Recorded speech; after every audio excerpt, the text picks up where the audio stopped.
right, welcome to the Columbus Metropolitan Club. I'm Kelly Atkinson, Director of Business Systems at Barnes & Thornburg and Chair of the CMC Board of Trustees. I'm so pleased that you're all with us today.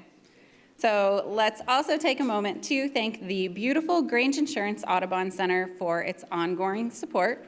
Thank you as well to the Center for Human Kindness at the Columbus Foundation and the Columbus Dispatch for presenting today's live stream. Let's thank all of those supporting today's forum.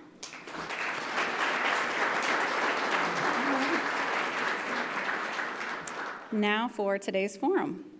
According to a study by the Pew Research Center, 78% of Ohioans identify with a particular religion. With today's panel, we will discuss the role of religion in shaping society in Central Ohio and the challenges faced by organized religion today. We will also examine the public misunderstandings of their faiths and what happens in a diverse democracy when religion and politics mix. Please welcome today's distinguished speakers. Victor Davis, pastor of Trinity Baptist Church, Earl K. Fernandes, Bishop of the Catholic Diocese of Columbus, Hillel Skolnik, Senior Rabbi of Tifereth, Israel, and Justin told me I could call him Justin so that I didn't botch his name or show any disrespect. So Justin Wood, Youth Director for the Noor Islamic Cultural Center, and our host, Jerry Revish, retired television news anchor with WBNS TV and pastor and co-founder of the Unity Temple Church of God in Christ. Jerry, we are very excited for today's conversation. The podium is yours.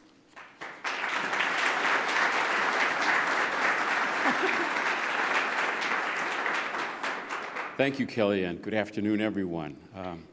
This building is just so fabulous. It just brings the outdoors in, and the light is good. You know, I am not a big winter person. I just don't care for a lot of gray skies and cold weather, but at least it's bright today. So thank you for letting me vent about winter. We've got a great panel here today. There's a lot going on in the world, and they're touched by all of it because they deal with people every day who have a myriad of issues, challenges, and problems, and they themselves have to navigate all of that to get people to a healthy state in their lives. We're addressing community issues today. First off, I want to talk about COVID just a little bit. On May 11th, the president is going to declare the end of emergency declarations for COVID.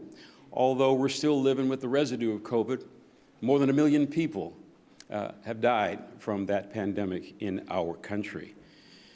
But I'm going to ask you, gentlemen, to just take us back to 2020, when we got the notice from the government, from the governor, that we were going to shut down the state for a little while. He never shut down churches. He just limited the number of people that could meet at a church for a time. And then that ramped up to where we are today. But Dr. Davis, take me back to how COVID impacted your ministry, impacted your church. How did you handle that? COVID tested our faith and our practice. If the other culture, the majority culture, gets a cold, we already have pneumonia.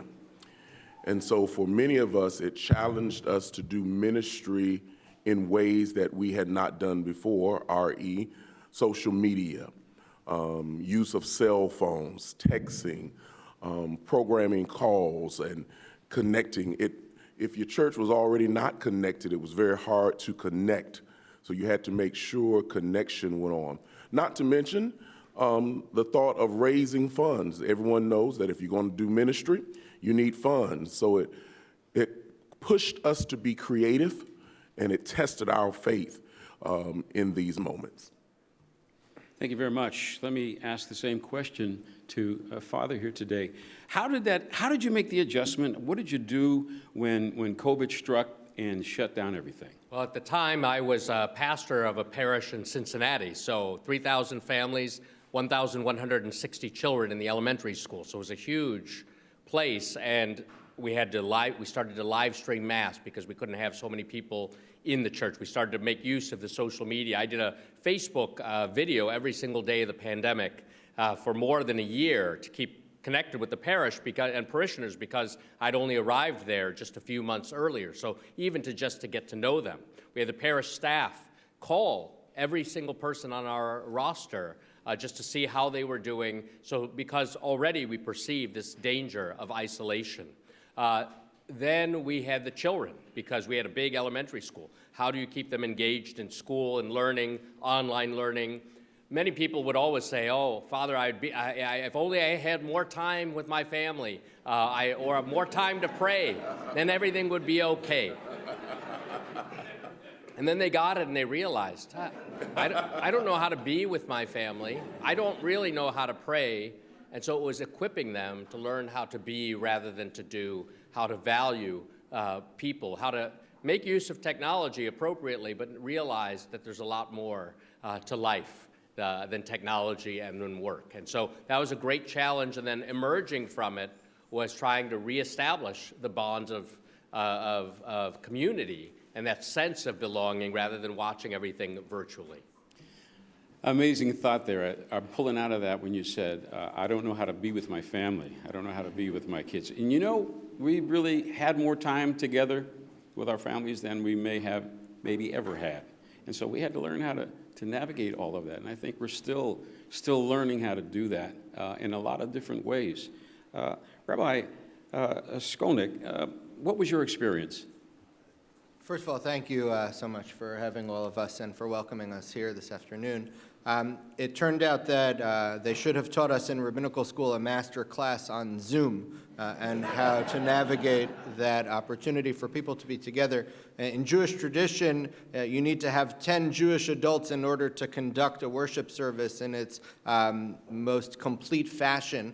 We transitioned immediately to saying instead of 10 people in person, we needed 10 people on Zoom. And as it turned out, people were eager to be together in any way that they could. And so our services just became Zoom services. I was grateful that I had a moment of forethought and brought a Torah scroll home with me at the very beginning of the pandemic. And it lived in my house for about a year and a half. And anytime we needed to read from the Torah, I read from the Torah at my dining room table. It was decidedly inconvenient for my children who wanted to eat breakfast, but it was also its own beautiful family moment for me because one of the rituals that we have is lifting the Torah and dressing the Torah. And when it was time for that part of the service, I would just shout, "Kids, let's go!" And they would scatter over.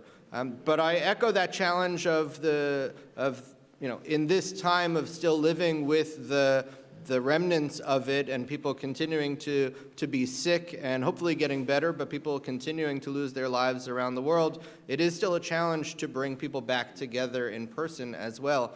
There is something about the comfort of being in your own home and knowing that as long as you're dressed nicely on top, you can wear shorts and whatever shoes, hopefully, on the bottom.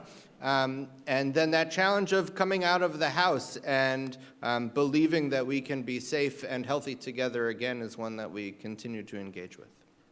Thank you very much. As long as you didn't stand up. When you stood up, some people lost their jobs over that. Amazing time it was. Justin, tell me what it was like for the Noor Islamic Cultural Center when COVID shut down everything. It was interesting because I was, at the time, the chairman of the board of the Noor Islamic Cultural Center. And in retrospect, it's silly, but as the pandemic first comes on, we're gathered in this tight room together to talk about whether we should close or not. And not knowing it, but we washed our hands, though, and we made sure they were sanitized, right? So we did eventually decide to shut down services entirely. And as the pandemic went on and guidance evolved, we eventually had a system where we would stand in prayer. And if you're familiar with the mosque, we don't have seating, right? It's an open floor plan. So we're standing in prayer, but standing 6 feet apart. So we had our volunteers tape off where 6 feet was exactly and did it that way. When Ramadan came around and many more people came to the mosque, we actually prayed outside. And so we had a parking lot, we got tents, and just really tried to make it as safe as possible while still allowing people to come together. Zoom was great in the beginning. We had a lot of people who liked the idea. And one of the good things about Zoom is that there are some folks in all of our communities, right, who aren't mobile. They can't come. And it really kind of helped us to see that blind spot. And those services benefited those folks who just can't get out of the house regardless, whether there's a pandemic or not. So that was a big blessing in terms of expanding our services. But we found as things have returned to normal, people have really rushed back because I think they appreciated that we took being together for granted. And when we had the opportunity to do it again, we found that our programming has become much more involved and engaged as people have those opportunities again. Yeah, it gave birth to some new opportunities for all of us. When we had to think out of the box, so to speak, we had to do other things, the advent of Zoom and live streaming. Talk to me about live streaming, because some people didn't come back to church. They attend church on live stream. They see you and they know you that way. But how did it affect your attendance and the way you do church? Reverend Davis. How you gonna pick me first? Because you're the closest one. I'm gonna start the other in the next question. Man, I just processed the question. How did we do Zoom? How did we do Zoom? How did we do church? It caused us to stretch our method of delivering the same message. We had people who had never been on Zoom, had never been on a conference call, didn't participate in Facebook and other social media outlets. All of a sudden, you've got my 80-year-old grandmother now talking about, put me on that book face. And even as we preached and as we taught, we had to speak to an audience that we did not see. We had to make them feel a part of our ongoing conversation. You know, you had to say, those of you out there in Facebook land, tweet this or post this. You know, in the African American church, we are a call and response community. We love you saying amen. That's like throwing red meat to a dog. And so, you know, you didn't hear that. We standing in the pulpit of an empty church and nobody saying amen, preach, pastor. So you had to say, people, post it. You know, post your amen. And then we got smart. You have your iPad, and as names rolled of people watching, you started to become personal with them because you started calling their names. It also pushed us to be creative. Sometimes, if we are honest, we get a little lazy. But we learn how to use PowerPoint, and we learn how to use other mechanisms that help us teach better and touch our communities better.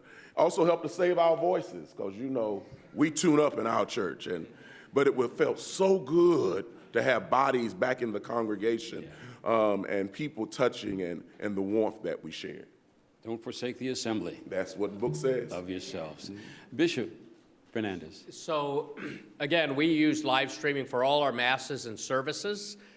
In Catholic worship, there's a structure.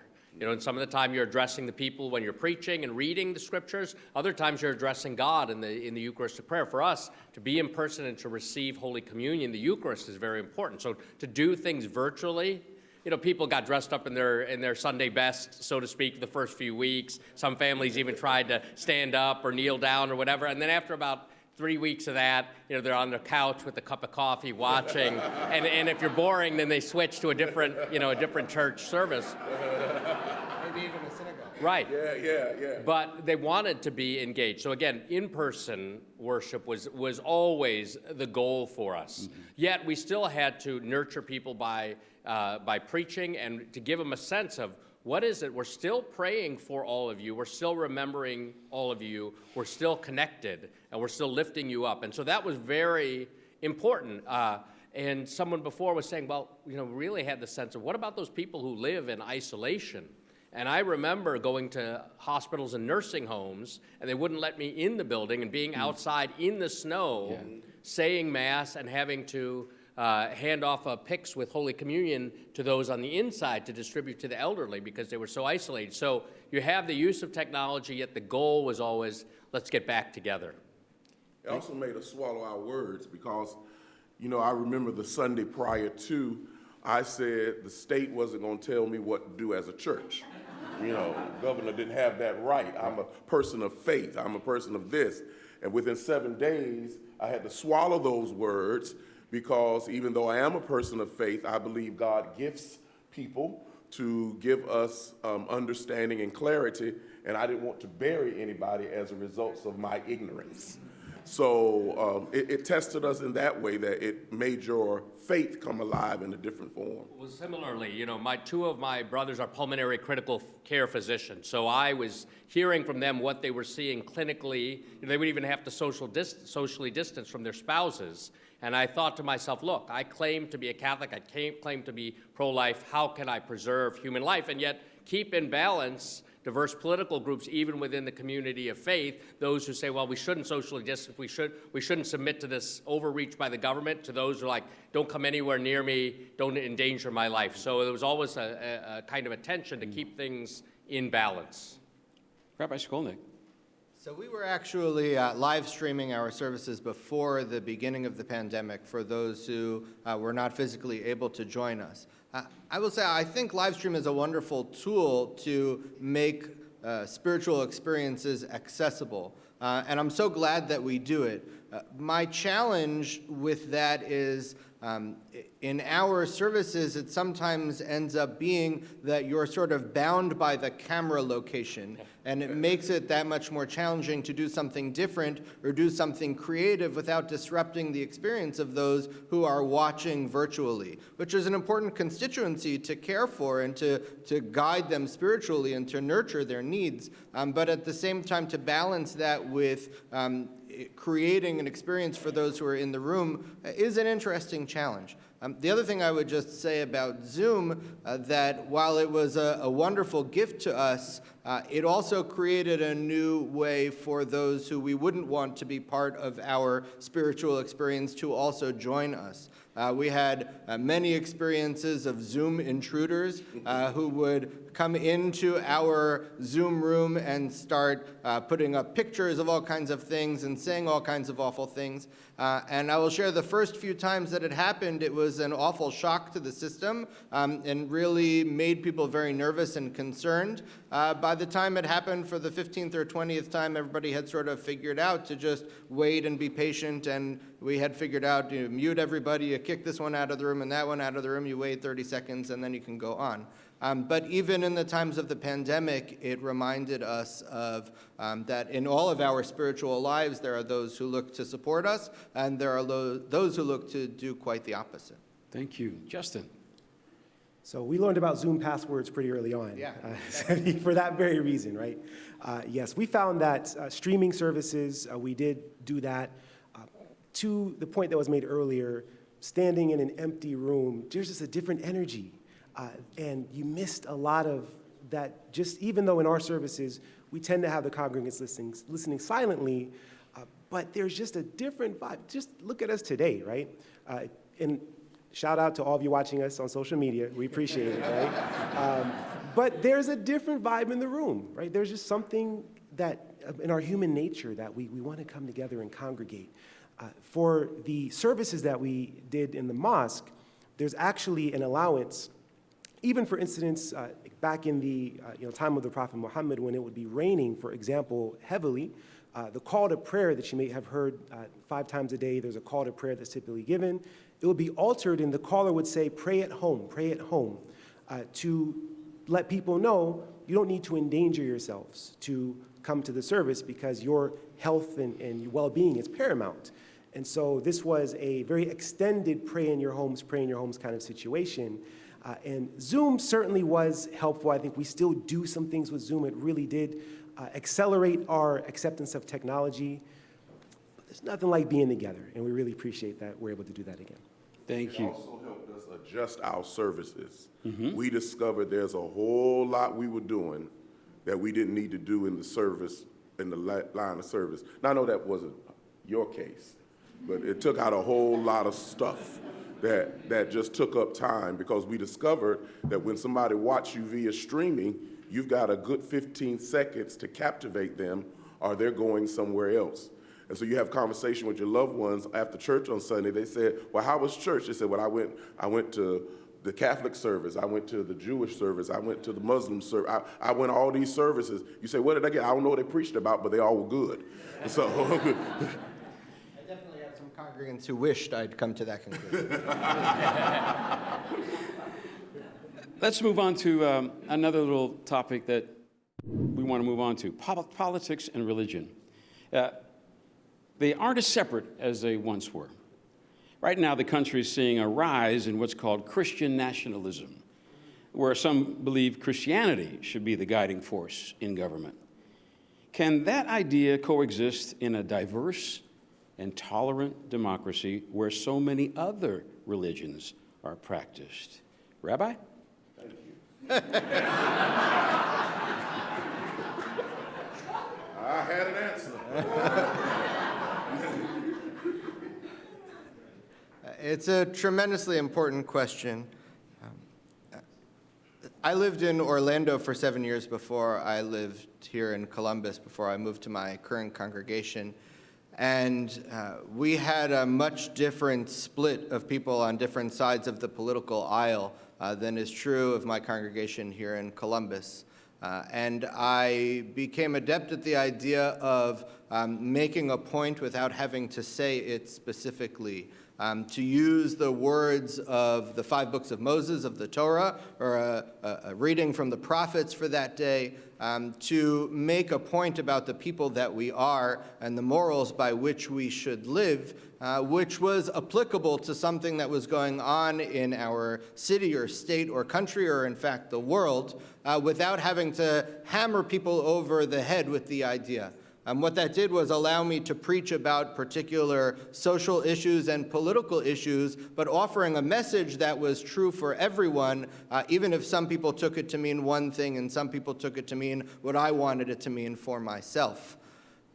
When it comes to any kind of religious values and how that works in our spiritual and political lives in our country, I will say personally, as a person of faith and as a proud citizen of our country and also as a Jewish person, I have no issue with people's spiritual and religious values informing the way that they make their decisions. In fact, informing the way that they hope to guide their families and themselves and sometimes their communities. The challenge that I find as a person who believes in the rights of a person to act the way that they want to and the separation of church and state is when those spiritual values become values that I have to take on because they are your values. I personally believe that our country was founded on the idea that we are all entitled to have our spiritual models and our religious ideas, and that they are able to be different from one another, and that itself is a protected right. Because then we can sit here together as a panel of 4 or 8 or 50 or 150 or more and continue to speak kindly with words of compassion and understanding. At the end of the day, I always understand religion to be something that guides us toward that idea. And if it can guide you toward that idea in the model of helping to lead your city, state, country, county, what have you, in a way that also protects my right to do so, then I support your religious ideas and your spiritual values, but not to the extent that they would infringe on my ability to express my own. Thank you. Bishop Fernandes. I would echo those sentiments. The Catholic Church has emphasized the dignity of conscience and religious liberty, especially in recent years. So we live in a pluralistic society. The United States is certainly one where there is a separation of church and state. Yet we understand the fundamental dignity of each person to express himself or herself, to embrace a particular religion or no religion whatsoever. Yet, at the same time, we also realize that religion and faith are not simply private matters either. They can be in the public square as proposals, never to be imposed, but to be proposed for the sake of the common good. And so religious values shape our citizens, and we want to form them in fundamental virtues. What becomes dangerous is when you use religion and faith for political ideology, whether on the right or on the left. The idea is that many times their politics comes before their actual faith, and they use elements of their faith tradition as proof text almost to make their political points. And then religion can be reduced to an ideology rather than an expression of the person or a worship of God. So again, my family is from India. So you have, Christians are a small minority, but you have majority Hindus, some Muslims, but you learn how to live in harmony by showing respect for the other person and the dignity of the other person and that person's conscience before God, where they hear the voice of God. So again, I would be all in favor of this kind of civil discourse and mutual respect and understanding, and in that way, religion can be a force for peace in our world. Thank you. The challenge is, now I'll talk, Okay. that there are political leaders or political parties in America that have accosted a faith movement to empower themselves. They have used, in this case, Christianity to push an agenda of the haves and the have-nots. When you look at America's history, America was founded primarily for religious freedom. Am I right? Yes. And all of a sudden, some 200 plus years later, now the political leaders are so religious. They're such people of faith. And what they've done, they've taken language of the faith and attached it to a political movement. And people of faith are running with it because they hear wolves in sheep clothing using those terms. That's the nice way of saying it. Thank you, Reverend. Justin. So I would echo the sentiments of my fellow panelists and also say that if you look around the world, there are political leaders of all faiths who engage in similar tactics. And it's our job as leaders of our religious community to find where that moderate stance is and where that balance is, and to expose when people are taking the name of religion or religious practice and abusing it. We have to be very cognizant of it. And we talk about, the question talked about a Christian nationalism. I know I can speak from the Islamic perspective. Even among Muslims, we can't agree about a lot of things regarding tenets of our, not the tenets, but how to execute certain parts of our faith. I know it's the same with Christians, the same with Jewish people, the same with Hindus. Anytime you have a faith that has nearly 1 billion people or hundreds of millions of people, you're going to have different interpretations. But it's our job to maintain this amazing experiment that allows us to have a forum like this. We take for granted that we can gather and have this sort of civil discussion. There are a lot of places in the world where this isn't possible, or where points that were made could lead to a problem once we go outside, right? It's a tremendous blessing that we're able to gather like this, and I appreciate everyone's hand in joining us today, and I know that that's work that we'll all strive to continue. Thank you. Dr. King once called Sunday morning at 11 o'clock the most segregated hour in America. Most religions hold that all people were created equal by God, yet racism and prejudice remain across our nation. Why isn't the church, writ large, having more of an impact on this problem? Dr. Davis.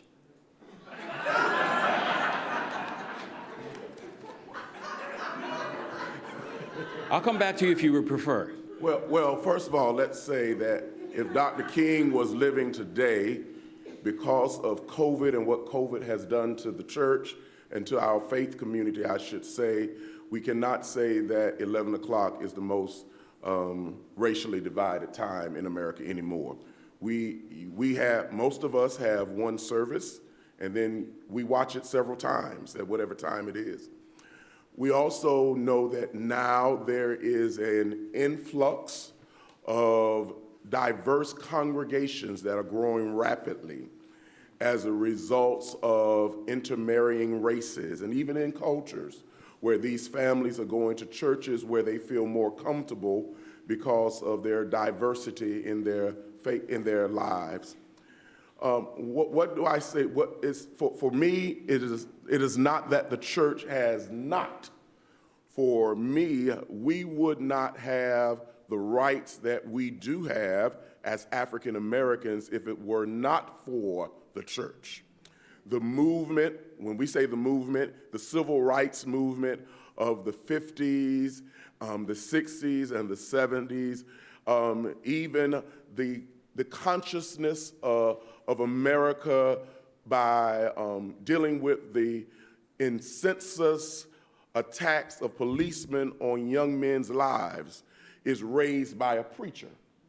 For us, the preacher, the pulpit, the church, the faith community has always taken the forefront in educating and bringing to our knowledge of these are the things we ought to be fighting for. These are the things that everyone ought to have a right to.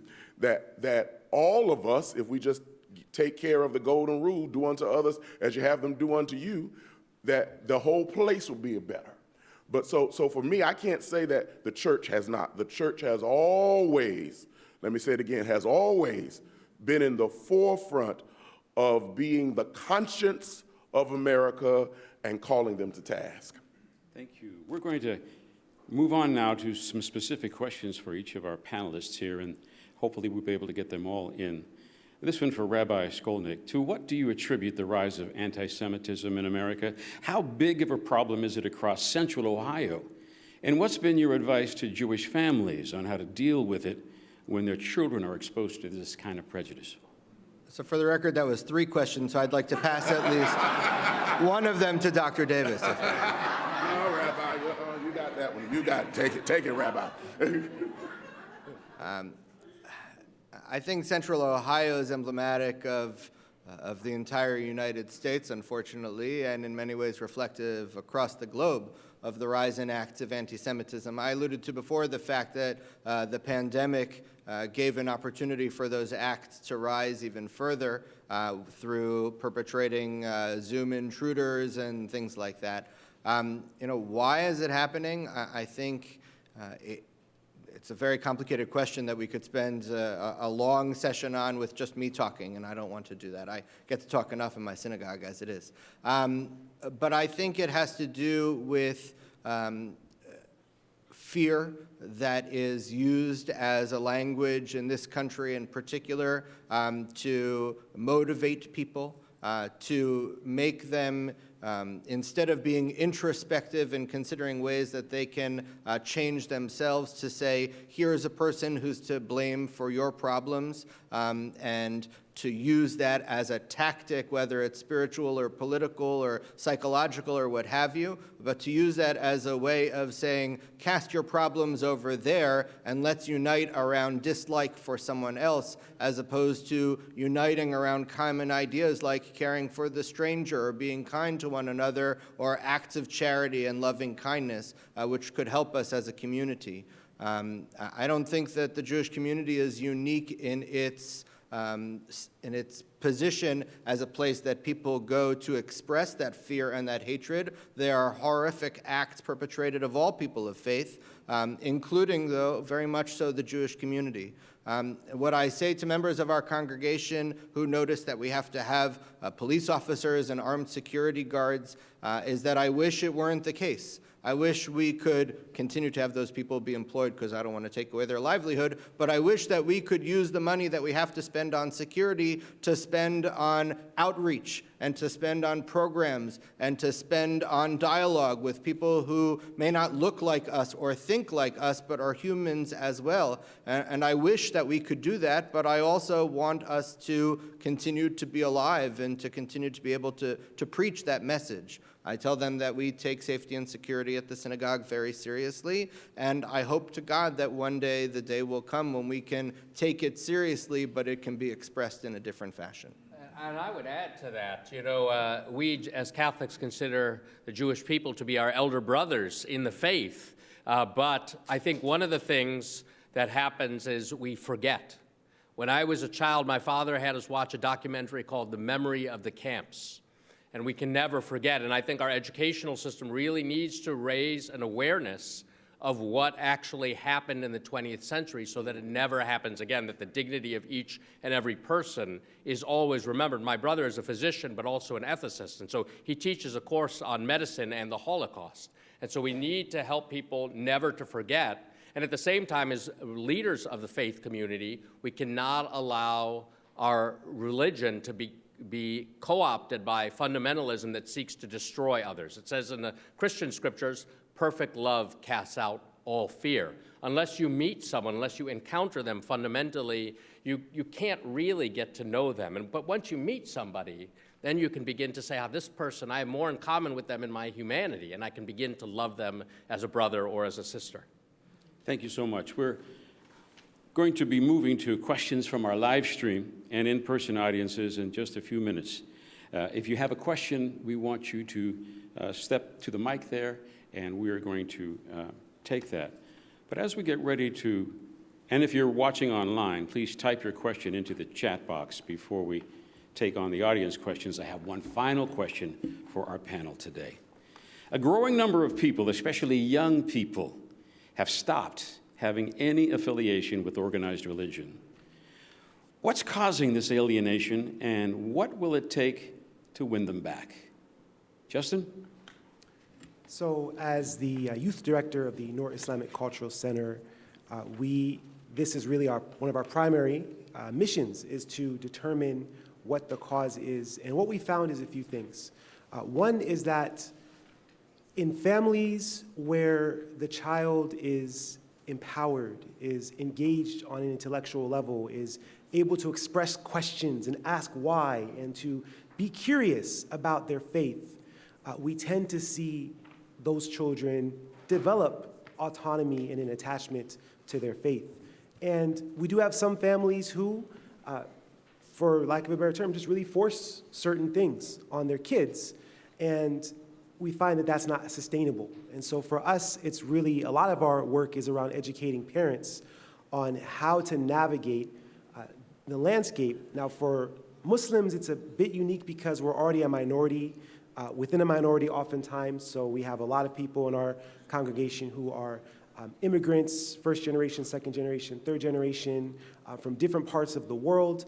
And it can be tough because, for example, our young people from Sudan and Somalia and these places, where they're catching a lot of the nonsense that we as African Americans have had to deal with for a long time, but then they have this added burden of having a funny name and speaking a different language, eating different foods.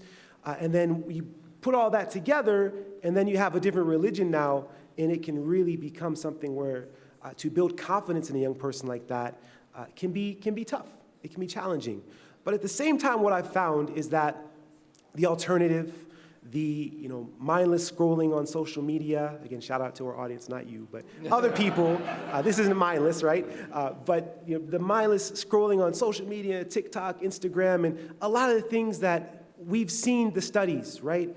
The increase in depression among our young women because of their exposure to these unrealistic images and body images. Young men being exposed to unrealistic ideals of what certain things are. And all of those things, you find that many young people are starting to wake up and say, this is not fulfilling. And they often will then come to us and say, hey, I've tried this and this isn't working. What do you have to offer? And then it's upon us to come up with an answer that is in harmony with the modern challenges that they face. Thank you. I'm going to ask for 30-second reactions because we're running out of time and we want to get the audience. But since you're eager to speak, go right ahead. You got your 30 here. I was going to say, I think the challenge across faith movements is options. Our children have so many options. When I came along, which was just a short time ago, everything centered around my faith community. The Scouts, the Entre Nous Club, which was a club that taught you how to speak in public. Everyone went to church, and the whole community, everyone, the school calendar respected the faith community. You didn't have practices on Sunday. And so options, I think the more we have acquired as Americans, the further we've gotten away from our faith because of the options that we have. Thank you so much. Father? But I would also say that we haven't always presented the faith in an attractive way that draws them. Yes. That there are these other voices. Why is our voice less important? That is, we have to teach, we have to delight, we have to persuade, we have to expose young people because they have these deep longings of the heart for truth, goodness, and beauty, to belong to an actual community. This other stuff isn't working. So what is it that we offer? Do we offer a proposal that will resonate with their desires for truth, goodness, and beauty? And sometimes a risk is involved because they might say, well, this tradition in which I was raised doesn't resonate. But other times they'll say, yes, it does. In fact, I've tested it. I've seen authentic witnesses. Young people are tired of hypocrisy. Therefore, since it does resonate, I will follow and be a more authentic follower. And so what's involved, though, is the risk of freedom to believe and to say, yes, in fact, I do believe, I will follow, and this way of life actually brings me joy. Thank you. Rabbi? You know, I think that the answer hasn't entirely been found yet, right? I've heard this question asked a lot, both of me and of fellow spiritual leaders, and I think to myself, if someone had the perfect answer, then they'd be some sort of billionaire, and they'd be out on a book tour. And maybe there are people like that, and I should buy the book. But I also think that it's okay to recognize that, at least to my estimation, seemingly in every generation, parents look at their children, or church elders look at the next generation, or synagogue board members, or whoever it is that are the leaders of your house of worship look at the next generation and say, I don't know if I entirely understand you, or how you communicate with each other, or the things that you care about are different than the things that I care about, and the music that you listen to is different than the music that I listen to, and how do we get together in one house of worship all at the same time?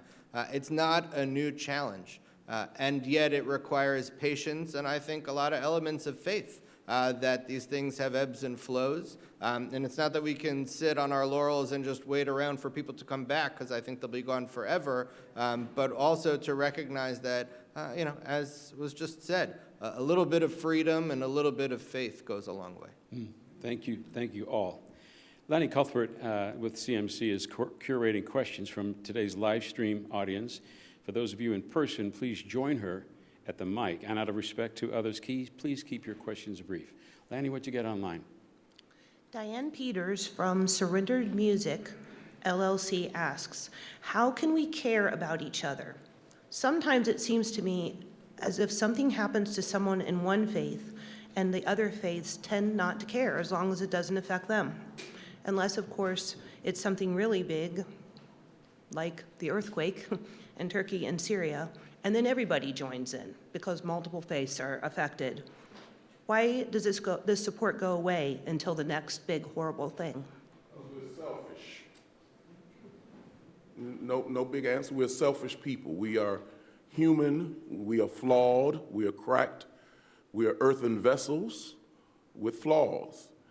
And one thing that is common throughout all faith walks is to do unto others as you would have them do unto you.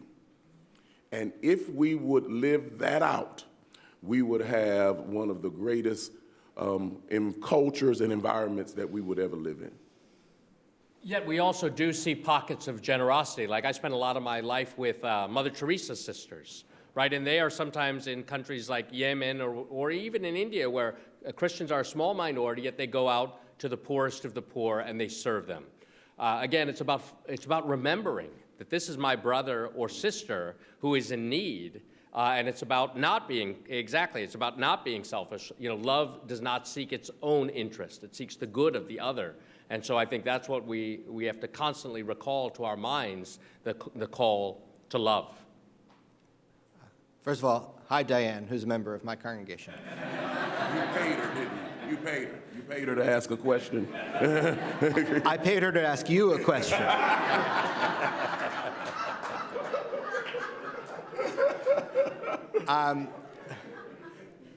There's a Jewish teaching, Diane, of, I'll say it in Hebrew first, Lo alecha hamlacha ligmor velo ata ben chorin lihibatel mimena, which means it's not your responsibility to complete the work, but neither are you free to just say, nope, I'm not getting involved in it. And I think that we have in many ways forgotten that principle because of the fact that there are so many things out there that need our attention. We would forget to eat, which sometimes we do. We would forget to exercise, which I do all the time. But it's not our job as an individual to complete the work, but neither are we free to just ignore it. Justin, I would go quickly ahead. add that my experience, one of the most memorable experiences I had in our mosque was after the mosque attack in New Zealand, in which several people were killed.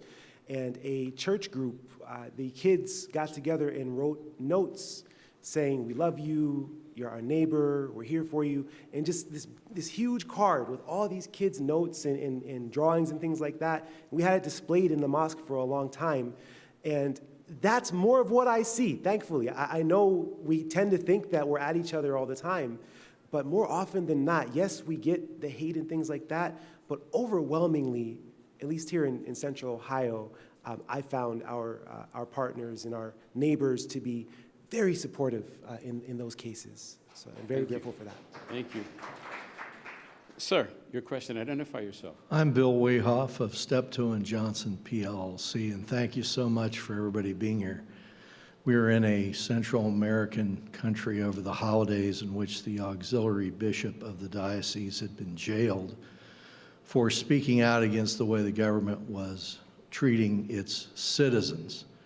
And at Mass on Christmas Eve, the priest had the courage to make reference to the bishop and ask us to pray for him.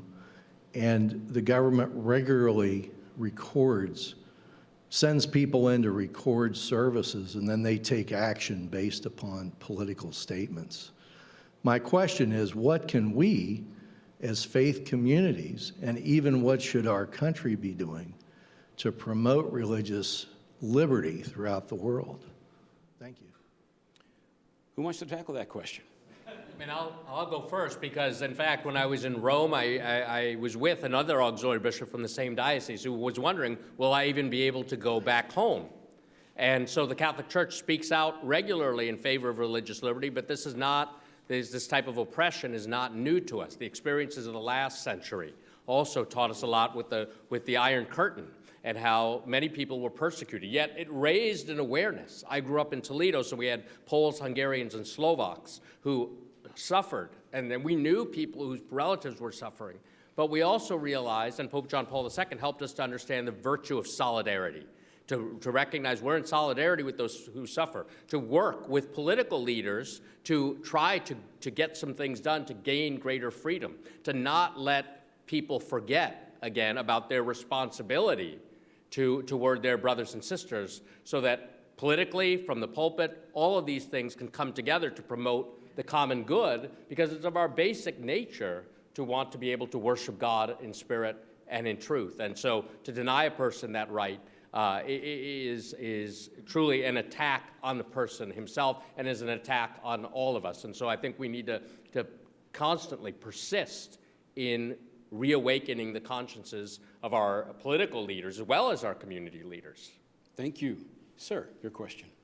My name is Brian Urbanski, and my wife and I are affordable housing providers supporting vulnerable populations here in Central Ohio, especially members of the justice-involved community.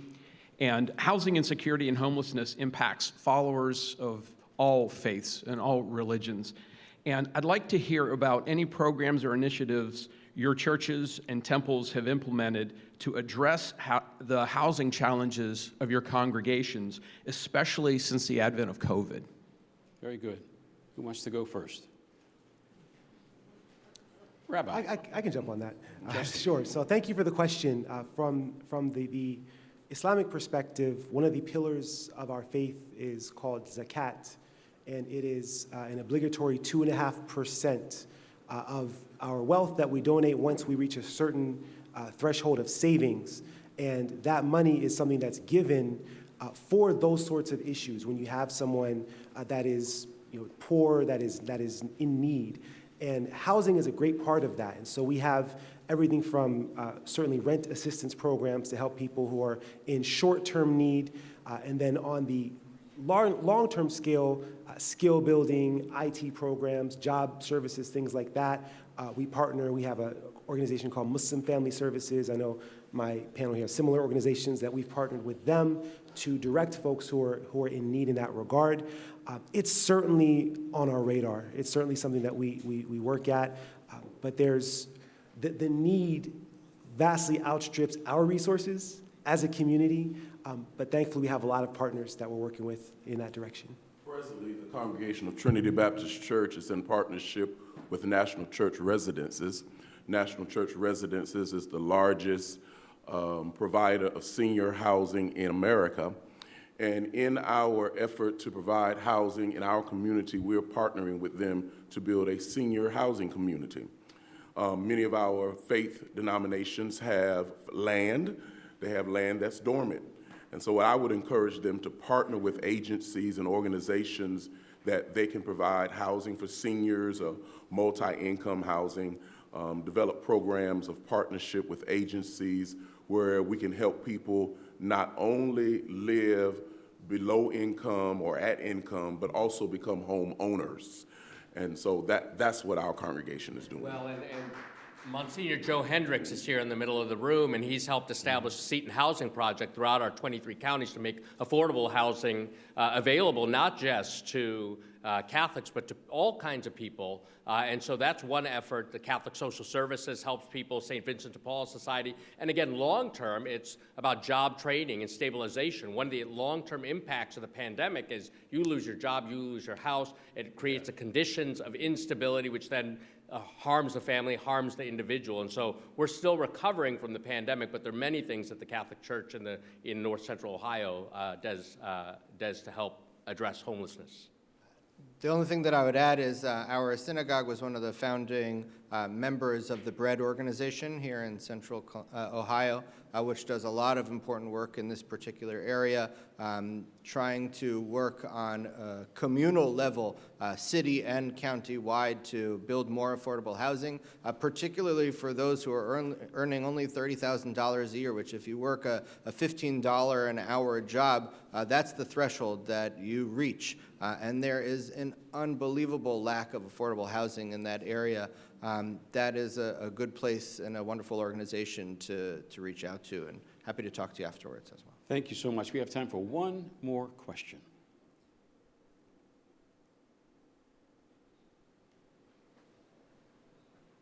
Good afternoon. My name is Stan Cartwright, and I serve as a deacon with the Trinity Baptist Church here in Columbus. You might have heard from my pastor today. But with the advent of COVID, I know each and every one of us was touched in a special way, and that has to do when we had to deal with the homecoming or homegoing. How did you and your churches and individual religions deal with any type of changes that you might have had to have made as a result of that? Good question. Let's go to his pastor. State your question again. How do we deal with funerals? Yeah. How do we deal with funerals? This way, I personally witnessed my pastor agonize at each service. Okay, and normally a funeral service is something such that, you go through a personal situation with each and every one. As a pastor, you love your congregants and their families. So I'm just wondering, was there any special thing that you had to do to prepare yourself to change the way that you did in your churches? I serve a congregation that's 99 years old, and the congregation has several generations in it. Change is hard, even if it's forced. One of the persons that's amen me right now lost a loved one, and we almost had to fight over the registration book. And that, if you don't know what the registration book is, that's the little book that everybody signs when you come in, because we were trying to be safe. The objective of a homegoing service is to celebrate the life and legacy of the one that is deceased. And it is to bring comfort to the family to live out that life and legacy once they're gone. The struggle that the pastor has, in my opinion, is the fight of tradition. the way it's always been done. And you're dealing with the loss of the loved one and then helping to help the family get to the other side. It's a case-to-case response. Every situation is different. Thank you so much. We're just out of time. We could spend several more hours here today, but we can't. Thank you so much. Kelly Atkinson is now going to come for concluding remarks. All right, I hope that you all enjoyed today's forum. I know that the Metropolitan Club has come together for almost 50 years already with this type of civic conversation. Like in civil conversation, it's so wonderful to see this happen on a religious bent, because I don't think that I've seen that before, and because Jesus is near and dear to my heart, I feel like this is needed to be talked about all the time. Like, I love this. So this one really quick round of applause for our panelists before I just say anything.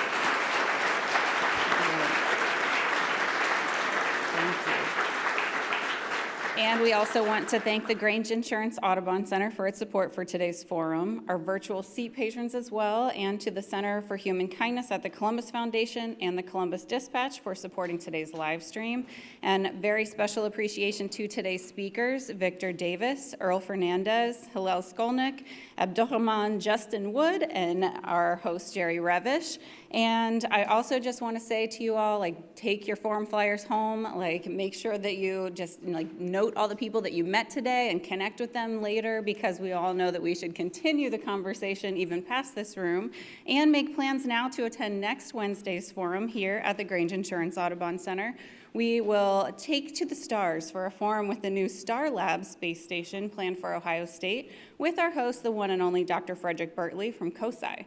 Lastly, thank you to each of you. We couldn't do this without you, and I hope that you have a wonderful rest of your day.